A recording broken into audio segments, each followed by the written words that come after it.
by the way, just in case anybody thinks I'm mean, I'm cat sitting. Oh, And Yeah. I know what that's. I know what that's for. yeah, Okay, so we can get started, and then if anyone else joins, we can join them in after.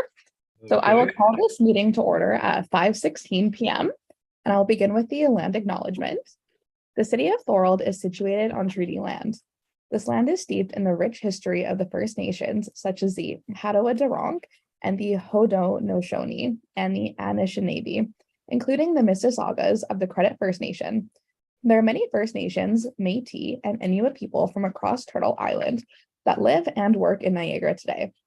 The city of Thorold stands with all Indigenous people, past and present, in promoting the wise stewardship of the lands on which we live. Are there any declarations of interest today? Okay, can I get a mover and a seconder to adopt the agenda? Moved by Joe, seconded by Tony. Okay, and we will start with, so I'll call the question. All those in favor? Opposed? And that was carried. So we'll start with introductions. We can go around the room. So please say your name and why you wanted to join the Lake Gibson Corridor Subcommittee. Joe, would you like to start? well, it's not a matter of joining. I think I've been on it pretty much since it started. And I want to see it through before I retire. Makes sense. Tony, would you like to go next? I'll go next, I guess. I'm Tony Vandermaas. I'm the outgoing chair.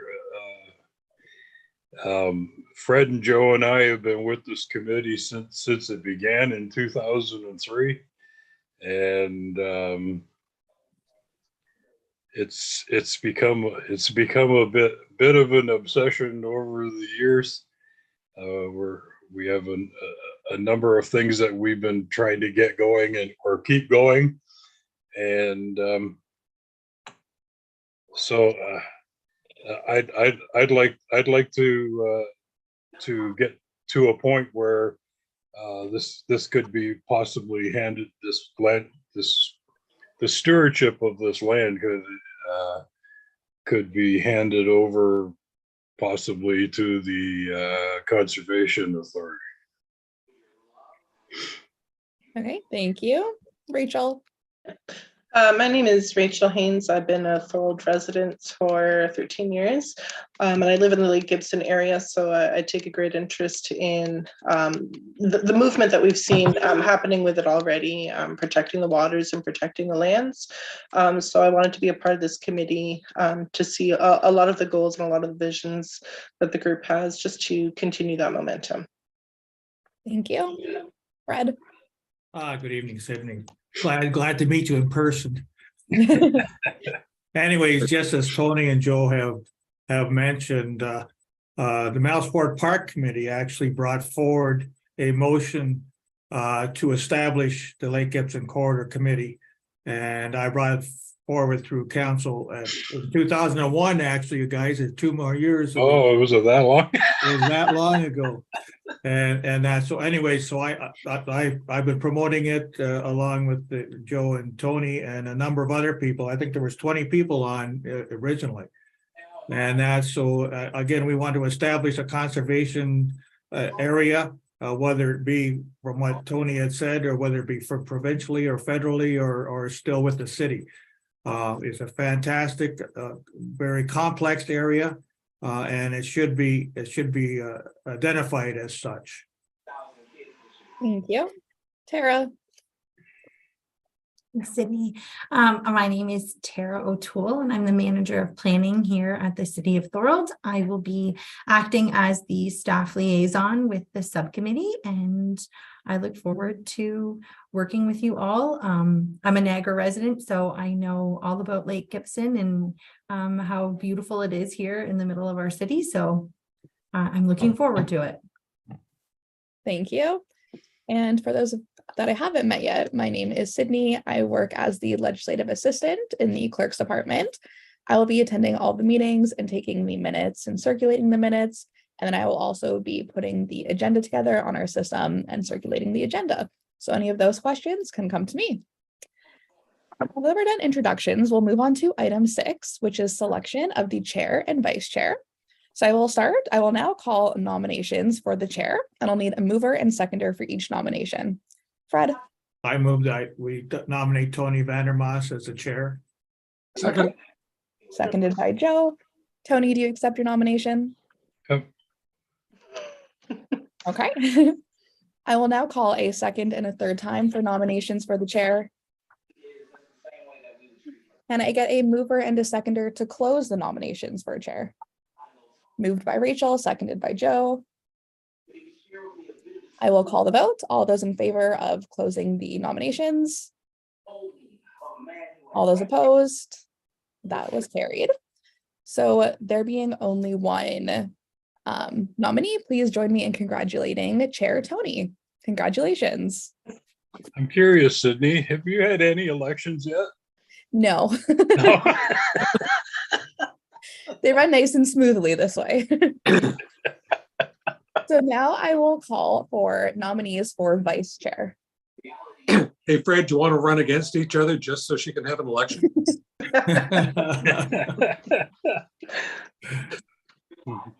I'm sorry. Go ahead. You know, that's okay.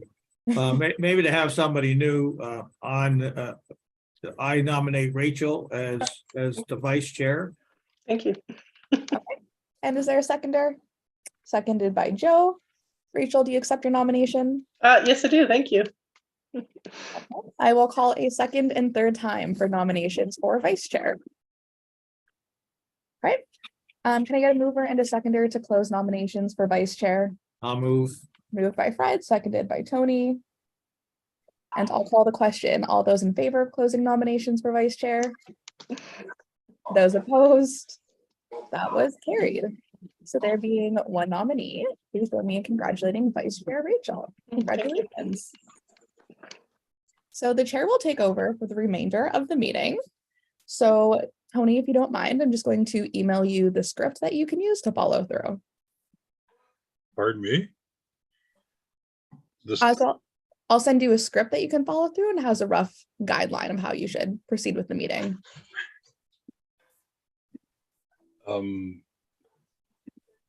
a script? Like Robert's rules or something, you mean, or? So we do have a rough script. It's similar to what we use in council, just to help lead the chair throughout the meeting. I'll just email this to you.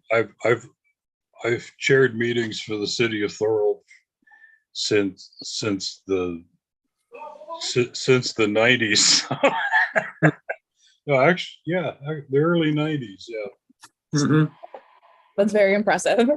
I did send you the email. If you want, you can just use it to help you follow through. It's pretty basic. It's just the more of the procedural stuff.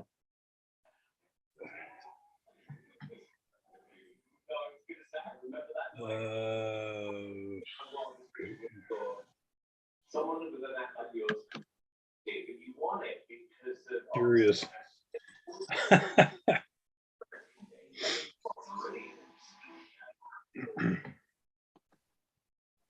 on.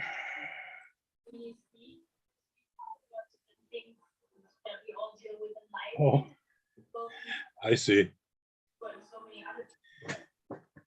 Okay, we have to set a they're asking us to set a work plan for the next 4 years. So I'll turn to our liaison Tara to discuss the work plan. Thanks, Tony. Okay. Great job.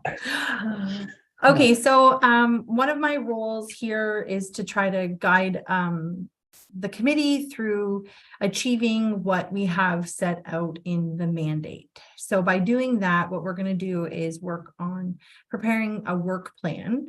And the objective of the work plan is that we would like the committee to clearly define some of the goals of what you guys would like to achieve. So maybe think of 3 to 4 items or objectives that we can work towards over your term. Yes. I have a list. Great, you're prepared. So from that list, though, I hope, Tony, we're looking at how can we set these objectives that are going to help us hit the mandate that we have set out for the committee. Yep. So you guys are probably well versed in what that mandate is. So yeah, we're looking at working together to try to develop some objectives of how we can achieve them, looking at who's responsible for them, what resources we'll need, maybe the time frame to achieve these objectives, and what our desired outcome is going to be, so that we have some sort of an indicator that we have achieved it. So you have a list. Yeah. These are actually things that are already on the go, or we're supposed to be. But we had so much turnover that everything got lost in the shuffle, and some of these items became totally lost. Jason hasn't been able to scrape them up since well, Fred and I met with them back in the summer, was it, Fred? Yeah. And he was looking in to see if he could figure out what happened to it. So Denise was going to have somebody, our former manager was going to have someone map the boundaries of the park and the locations of the the specific buildings and all that kind of stuff. She had told us at our last meeting that the basic map work had been done, that they had the outline of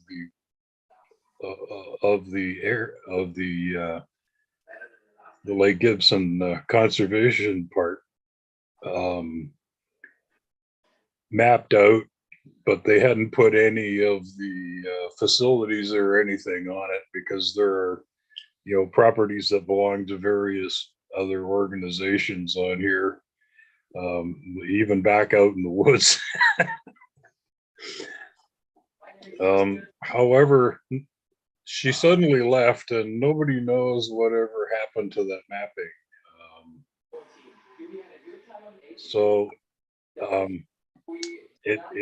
It possibly doesn't exist anymore. So that's one of the things we have to do again.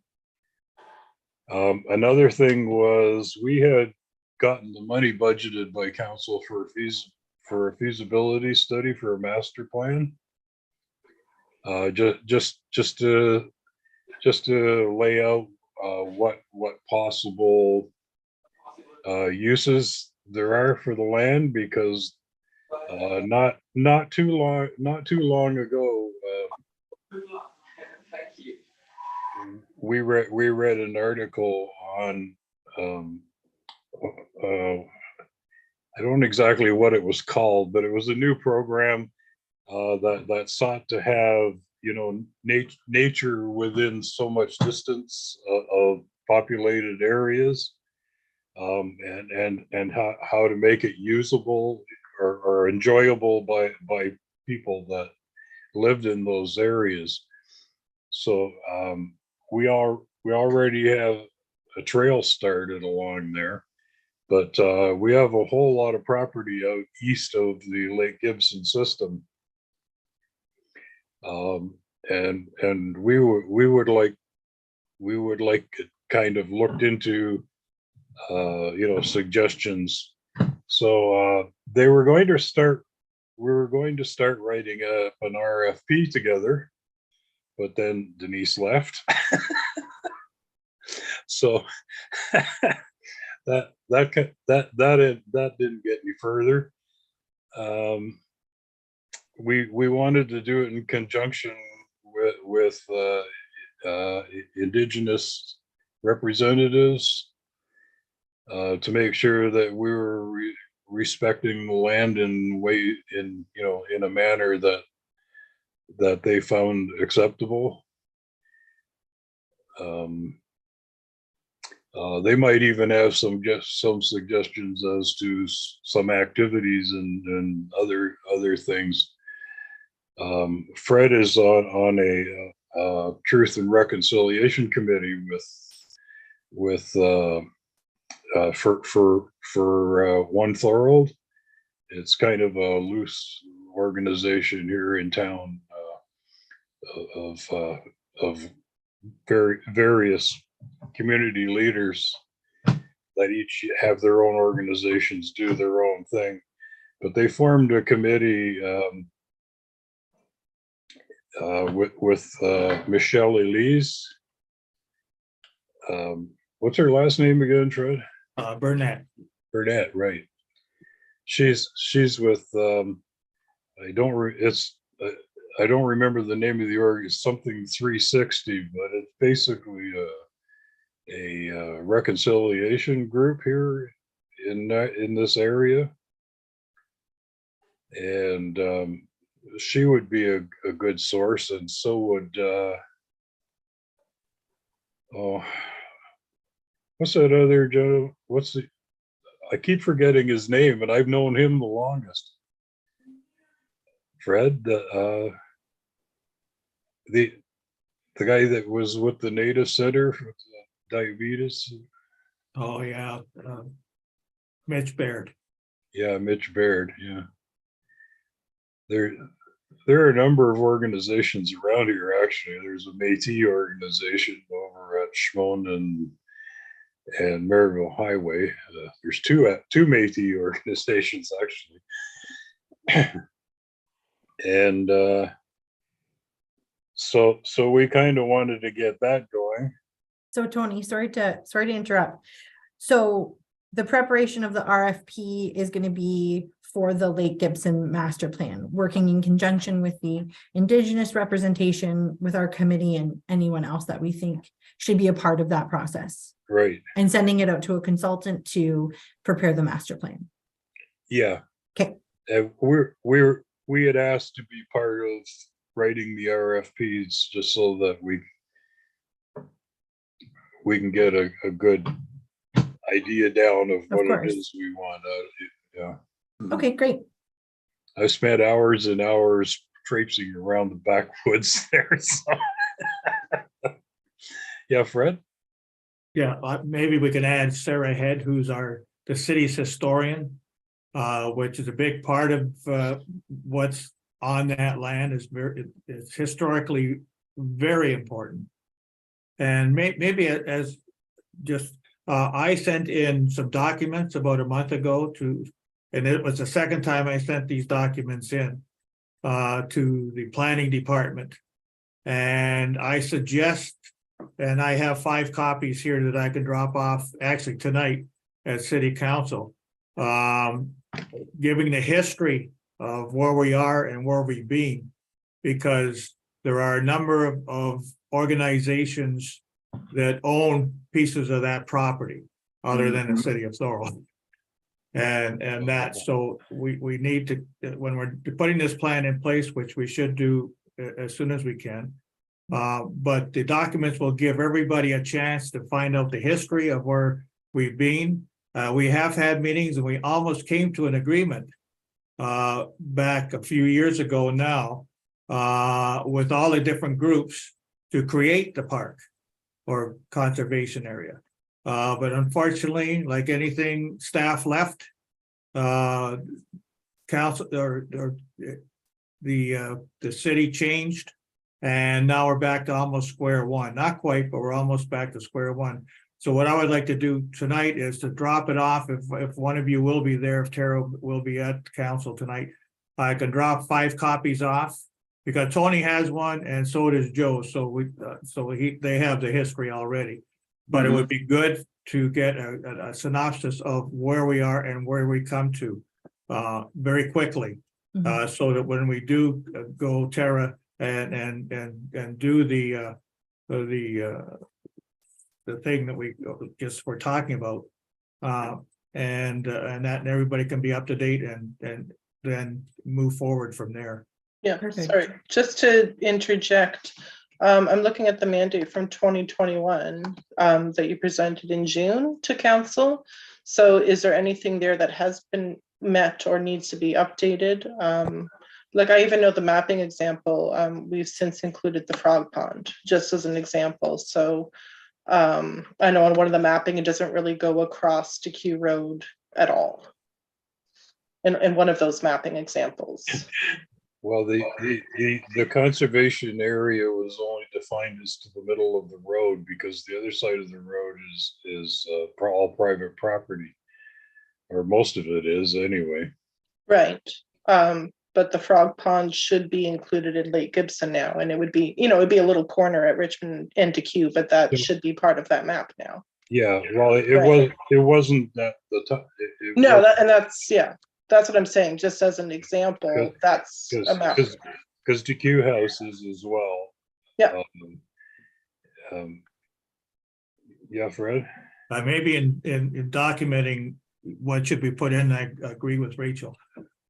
Is that, Morningstar Mills should be in there, although it's the city of St. Catharines. Yeah. It should be in there. It's the same with at least pointing down to the first Niagara Power generating station in Ontario, if not in Canada, is about a half a mile down the waterway, which probably should be included as an aside. Those types of things, I think, again, from the historical point of view and Indigenous point of view, and from this committee's point of view, as we look at and put that document together, is that, and when you do read the documents that I do have, you'll get a sense of what is actually there and how important this area is. Yeah, heritage, and the organization also the area also includes historic and heritage sites. There are a number of designated buildings, parts of the old community of beaver dams, and that's why we really should have Sarah in on this, because she wrote a whole book about the history of the property ownership, et cetera, in that area, the importance of that corner there of what is now Beaver Dams Road and DeQ Road, initially to Indigenous peoples, and later as a major crossroads for colonists. Yeah, so that will be captured as part of the cultural heritage significance of the area, Right. Not only the environmental and natural features, but that as well. So that will be a target included in the Lake Gibson master plan that we're looking at. It will touch on all of that. So if we said that was one of our action items, and then that would probably include the mapping of the boundaries. If it hasn't already been started, it will be included in that. So do we have any other, just high level right now? Just, I know that we have to hit that 6:15 deadline just because we have the special council meeting tonight. So that being the main objective is the master plan. Besides that, though, are there other items that you have in mind that we should be looking at with respect to Lake Gibson and how it is affiliated with our mandate that we should look at working towards? Tony, you got anything else on your list? I want to have 3 at least. We have to meet again with these organizations like Fred was telling you about, because it's all new management now at everywhere. So the NPCA has had a complete turnover since then. Yes. The region is operating differently since then. Ontario Power, right? Yeah, and Ontario Power Generation, who were all for any use that didn't include the water, but they were quite anxious to highlight the naturalized aspects of the Lake Gibson system, and the NPCA too. We had met with all of them before, like Fred said, and it had gone quite well, but then everything just started to kind of get lost. Mhm. There were a lot of staff changes, and the guy from OPG retired, and we didn't know the new one, and yeah, Fred. And the Seaway Authority is a big part of it because all 4 Welland canals go through this property. Yeah. And that's their so- land actually abuts on the back of the Lake Gibson. That's right. And even the farmers that abut this property somehow should be involved. We did have them involved at one time. Yeah. But I think we should at least, because we're not going to encroach on their land, but we'll be abutting their land. Mhm. And Joe had a question, Tony? Yeah, Joe. Oh, yeah. One of the things that we were looking at one point, and I try to keep track of it as far as I can, is any land that comes up for sale. Yeah. Like I'm not gonna, okay, that I know of, there's one house on Marlins that's for sale. I mean, that's fine and dandy. Nobody's gonna tear it down and put up a high rise. Oh, right. But well, probably not. But you know what we're talking about, like we've got organizations like say OPG, the Canal, Bell Canada owns a number of acres back in there. Yeah. There's a couple of small little swatches of privately owned area that rumor says were from board members of some organization that own other stuff around it.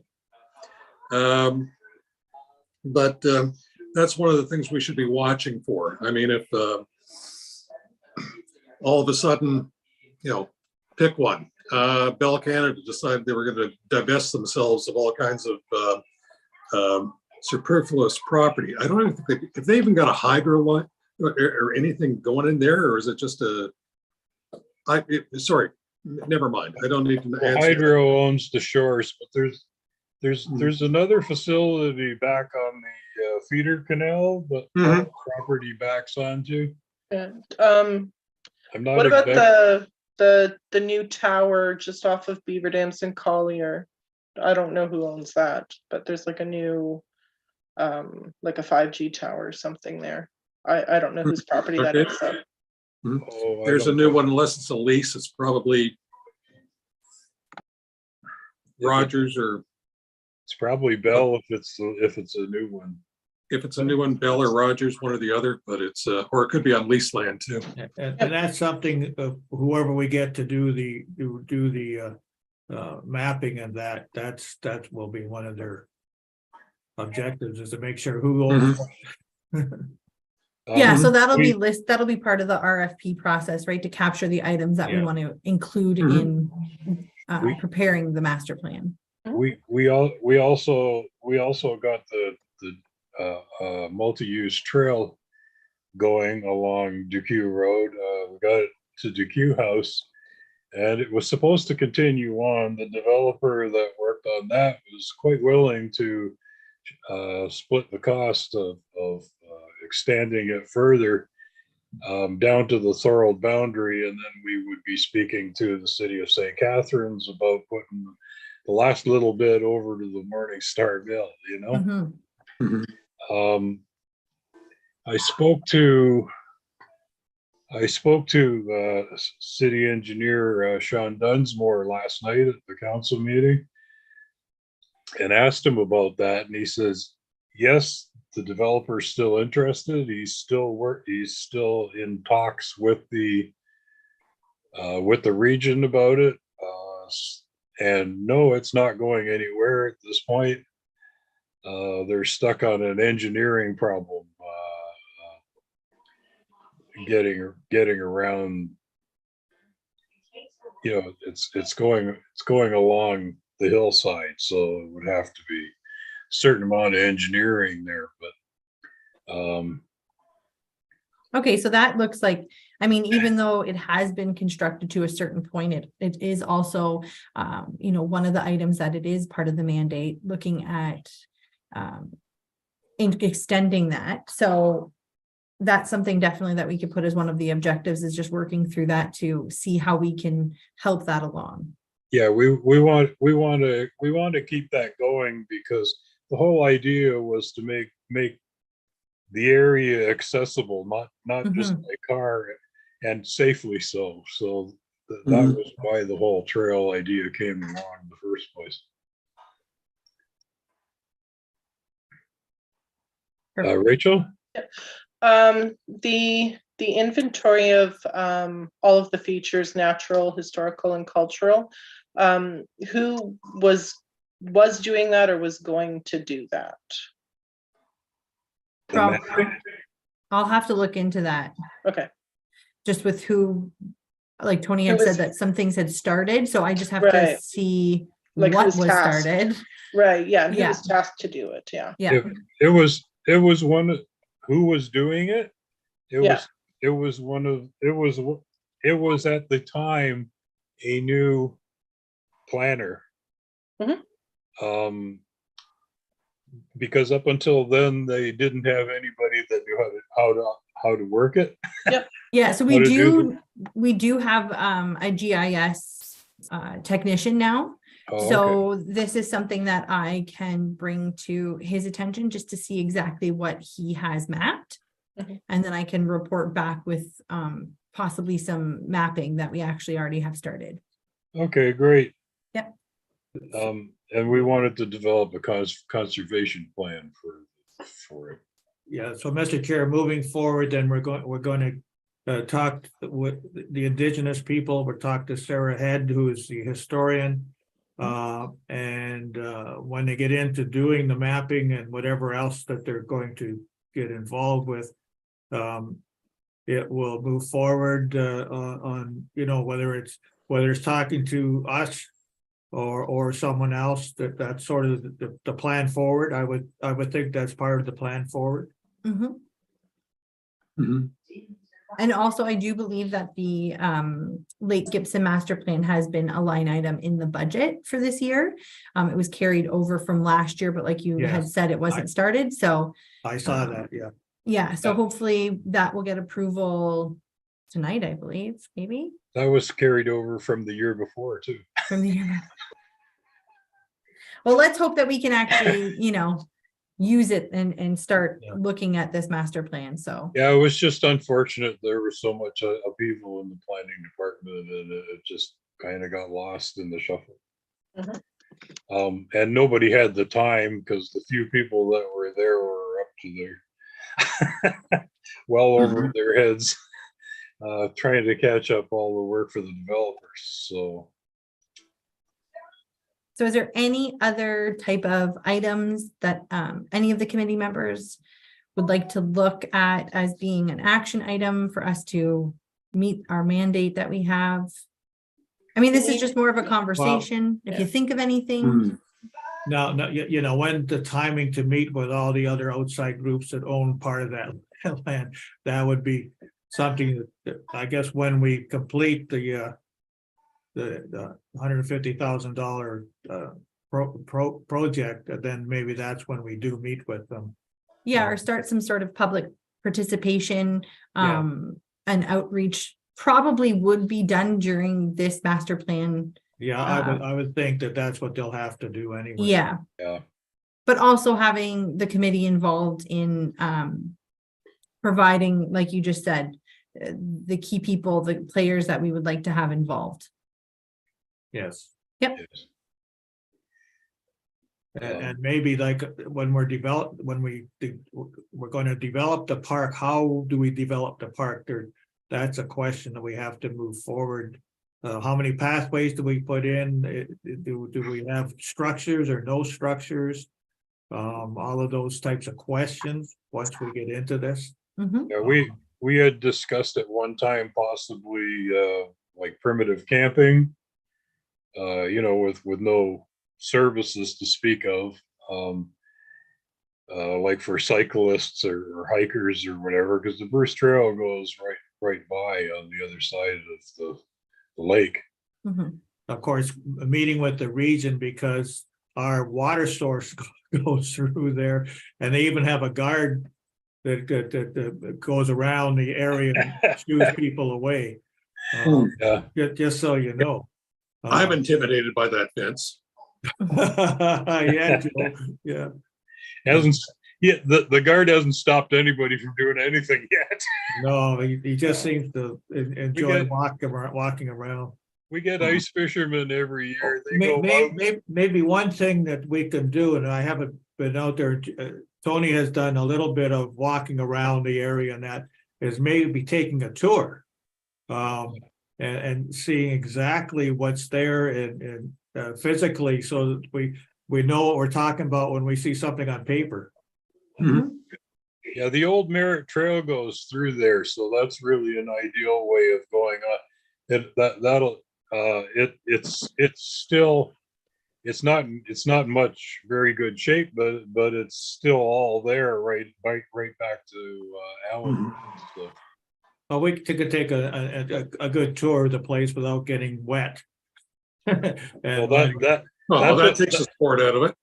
that's that also takes the likelihood out of it. yeah.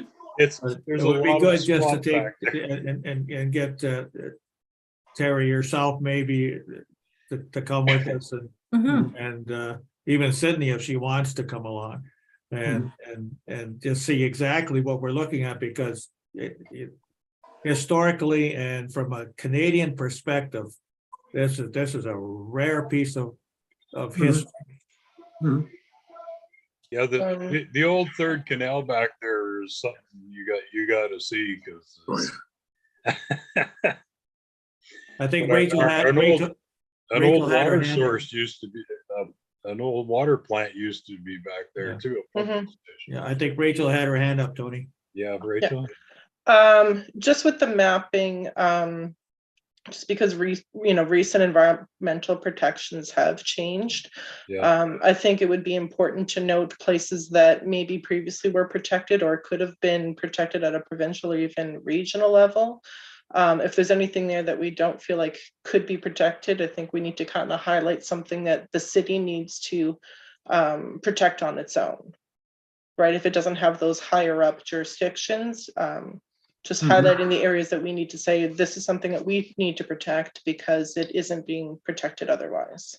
Well, fortunately, a number of years ago, Fred and I went to the meeting in St. Catharines, and when they were doing the adjustments to the green plan, Fred and I went on behalf of the city and the region and got them to include Lake Gibson's in the greenbelt, because it wasn't until then. Right. So, so that gives us a little bit of a start. Yep. The idea is to really establish it as a conservation area, because then even our present premier is a little more hesitant about redesignating the land for lakeside condos.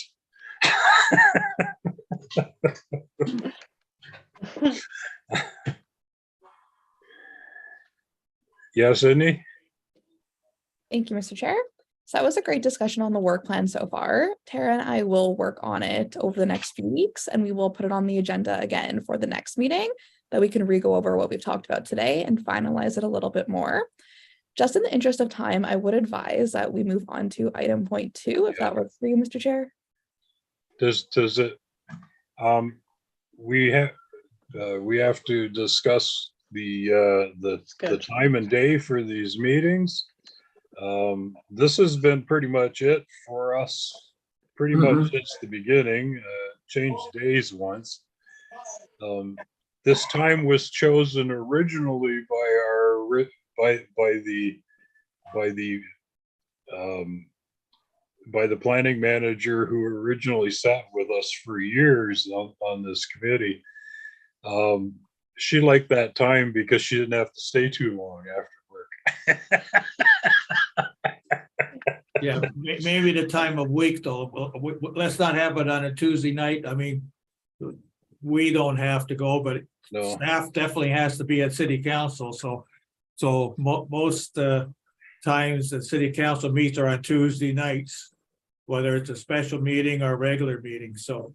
Well, there's another consideration here too, because we've been told by Matthew at another committee session that we have to meet by Zoom probably for the rest of the year until they can figure out a way to make the meetings hybrid, because they want all of them on YouTube from now on. They want them all recorded and available, which is fine, but we can't have our meetings when anybody else have their meetings, because poor Sydney's going to have to learn how to juggle. That's another good thing about our time, is that even when we do have meetings, when we do have other meetings, usually we have plenty of time after this one to get to the next one. So does anybody want to change the time or day? Sydney? Sydney I'm does. not through you, Mr. Chair. I was just going to point out that in the report LGC SC 1 2020 or 1 2023, the staff recommendation is to have the meeting on the second Wednesday of each month at 5:15, which is the current time that we were doing this month. Yeah, fine. Second Wednesday, is that okay for the library board, Tony? Well, yeah, the second Wednesday. Yeah, we're the third Wednesday. Or the third Wednesday? Yeah. Mhm. So yeah, that's fine for the library. Yeah.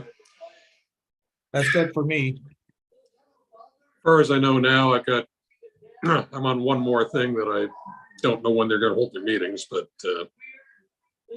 nonprofit housing. Oh, I have no idea. I mean, this time works for me. Okay, well, can I have a motion then to accept that as I'll move we accept the The- second Wednesday. Wednesday nights at 5:15? Is that 5:15? Yeah. Yeah, for now. Yeah. Somebody want to make that a motion? Oh. Joe? Yeah, Seconder? yeah, I'll second it with the proviso that it doesn't conflict with.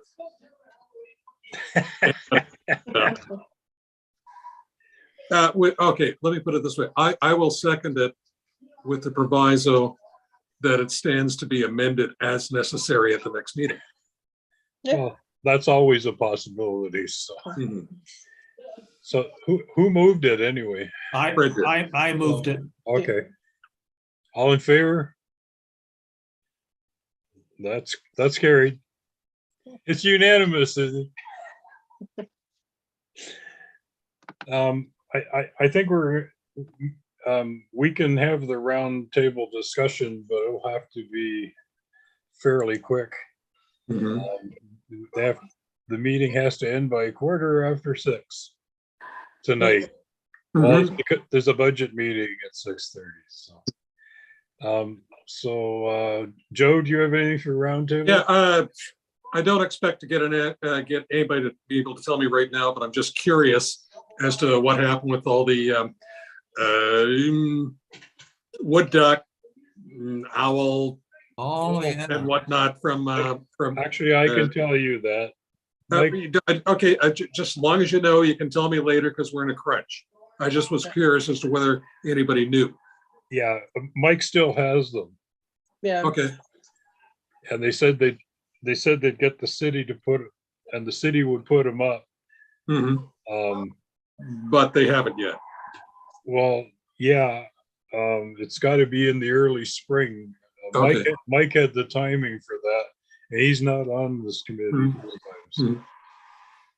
Yep. He's Okay. in Florida right now, so I can't ask him.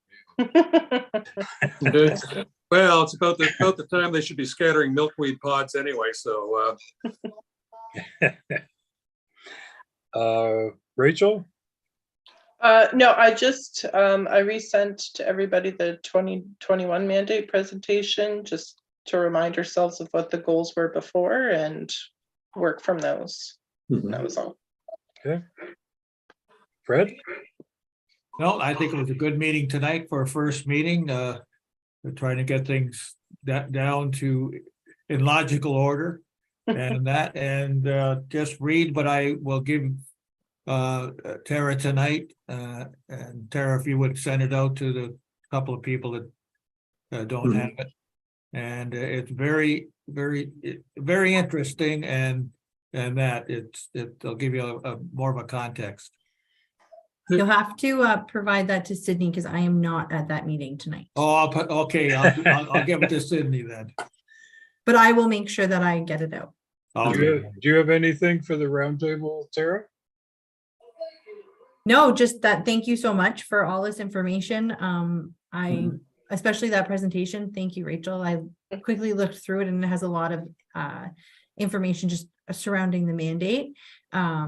I look forward to the information from Fred and just getting to understand the history of this committee, because I know that it's been around for a while. So there's a lot to take in, and I look forward to being the liaison on this committee. And I think that was a good first meeting too. Thank you.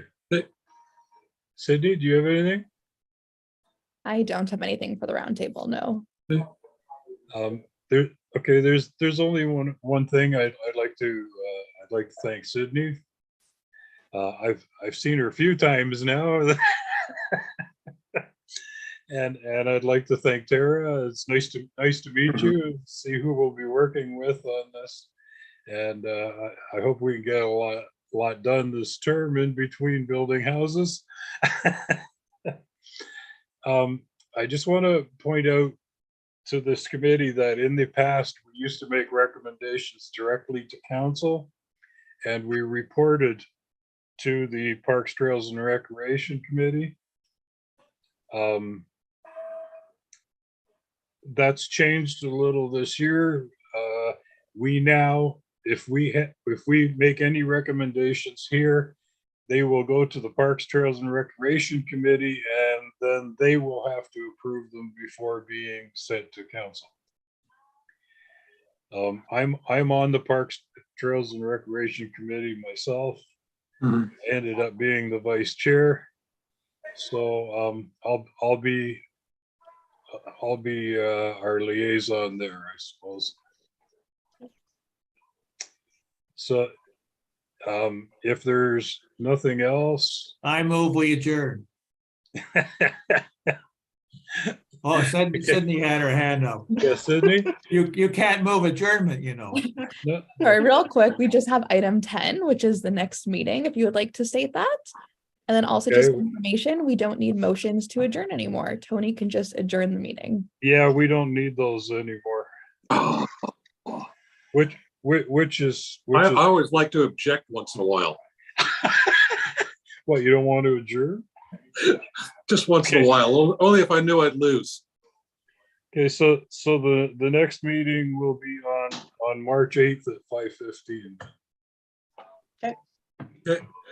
Okay, there being no further business, this meeting is hereby adjourned. Thanks, Tony. Thanks, Yeah.